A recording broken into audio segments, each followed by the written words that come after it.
The afternoon sky above Palangkaraya looked unusually dim when Aga stepped down from the travel car carrying the last of their luggage. Dark clouds still hung low above the city, while the air felt damp after hours of rain. The house stood quietly near the edge of the KAHAYAN River, looking older than he remembered. Built mostly from ironwood, the house looked sturdy despite its age.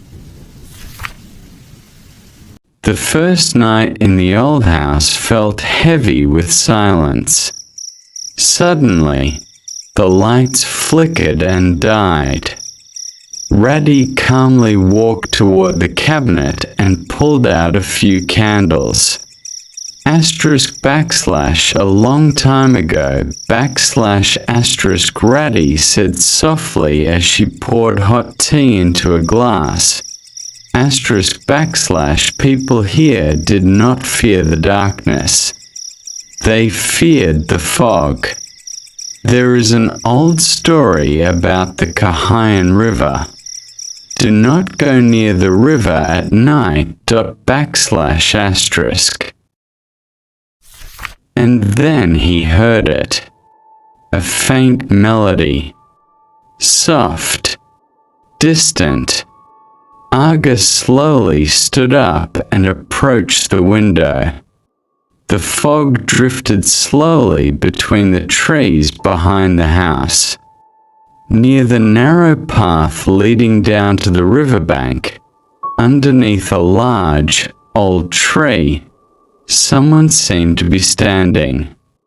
A woman, or perhaps a girl.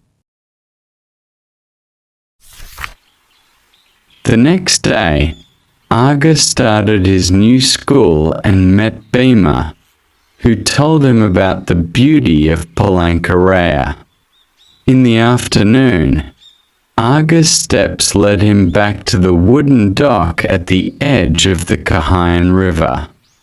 There, at the end of the lonely dock, the mysterious girl from the night before was standing, staring at the water. She turned, smiled softly, and said, */ so. You finally came. */ She introduced herself as Ranti. Days passed, and Aga kept returning to the river to meet Ranti. They spent hours talking about many things.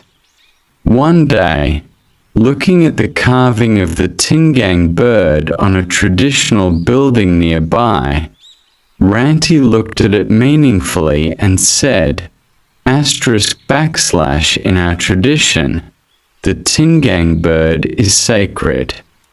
They are the messengers between this world and the upper world, connecting the living with the memories of their ancestors. */ with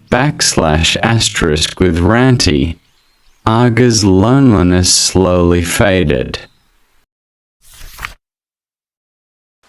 That afternoon, the dark clouds broke into a heavy downpour. Aga panicked, urging Ranti to seek shelter, but she remained still, staring at the river. It was then that Aga noticed something impossible and terrifying. Not a single drop of rain touched Ranti's body. The rain seemed to bend away from her. Ranti looked at him with tearful eyes. */ Aga. Do you ever feel like you have lost something very important, but you cannot remember what it is? *#*.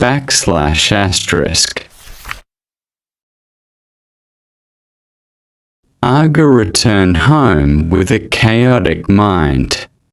In the kitchen, when he mentioned meeting a girl named Ranti by the river, The glass in Ibu Radia's hand slipped and shattered into pieces on the floor. Her face turned pale with absolute fear. */ Do not ever see her again, Aga. She is not human. */ His mother cried out, her voice trembling. That night, the thick fog returned, and Aga could hear Ranti's whisper calling his name from outside the window. The next evening, the town turned lively with the KAHAYAN cultural festival. Traditional music echoed, colorful lights decorated the riverbank, and dancers moved gracefully. In the middle of the crowd, Aga saw Ranti standing still. However, Aga noticed another strange thing. People walked right through the space where Ranti stood without bumping into her. No one could see or notice Ranti's presence except Aga. Come with me. There is something you must see, ***, Ranti whispered. Instantly, the thick fog swirled and pulled Aga into a vision of the past. Aga saw a grand, ancient rumor bedding hundreds of years ago.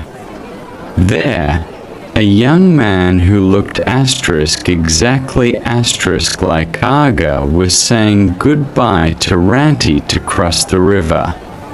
Then, the scene changed drastically into a terrifying night.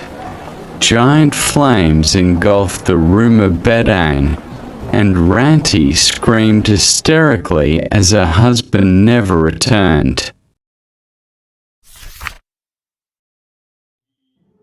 The world returned to the present, and Daming Aman along with Ibu Radi were already standing there.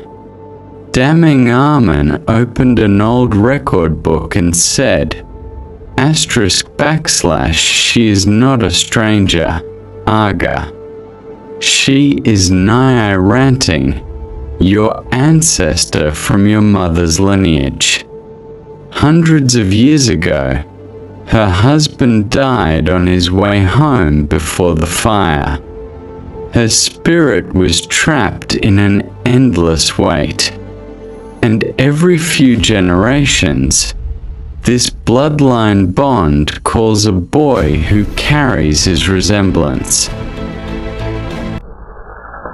He did not leave you out of malice, Nain. He died on his way back to you, */ Aga said gently, stepping forward without fear. Hearing this, Nain Ranting fell to her knees and wept, releasing the heavy burden of a centuries-old weight. */ You do not have to wait anymore. It is time to rest, / Aga continued. Accompanied by the ritual prayers chanted by Daming Aman, Nain Ranting smiled peacefully as her body dissolved into beautiful golden particles of light, flying up into the night sky. Before going home, Aga stood alone near the riverbank. He pulled a small flower from his pocket, then gently placed it near the water. */ Thank you, * he whispered. The wind blew softly, and for just a moment, Aga felt as though he heard a quiet laugh in the distance. Warm, peaceful, no longer sad. Aga smiled without feeling loss, because he finally understood. * letting go does not always mean forgetting. Sometimes, letting go becomes the sincerest way to keep remembering someone.